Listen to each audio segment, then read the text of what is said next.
Hey everybody, what's up and welcome back to today's video guys. And today guys, I'm going to go ahead and be showing you how to go ahead and use the ladder journal in the ladder application. This is a very simple thing to do, so make sure to watch this quick and easy video till the very end, follow my steps correctly, so you can make sure that this works the same for you and you can do this yourself. But yeah guys, let's get straight into it. So the first thing we want to do is to go ahead and open up the official ladder application if you have not already. So if you do not already have it downloaded, what you want to do is go ahead and open up the App Store on your mobile phone. Open up the App Store, search for ladder, find the application and install it. So after installing it and opening it up, this is going to be the home page you're greeted by.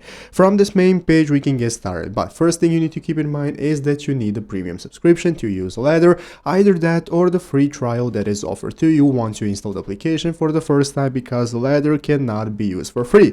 So now once you have opened up the application, gotten your subscription, you can go into the theme section right here, the bottom right corner. That's going to enable you to access and choose the theme you want to be a part of and whose workouts you want to follow, and then we can go to the main page. From here we can get started using the ladder journal. So this is a built-in feature designed to help you track your weights, reps and workout performance for progressive overload. So basically guys, you're going to go ahead and be able to log data in real time or after your session and track your personal records. So once you go ahead and open up any of the workouts, it's going to enable you to track your records by saving the workouts after the workout, and then you can go to your profile right here in the upper right corner by clicking the profile icon, from where you can get started accessing your past workouts, history, minutes done and so on. All of that is going to be followable right here, and that's how you use the journal. So I hope this video was helpful. If it was, make sure to leave a like, subscribe to the channel. Thanks for watching, take care and bye.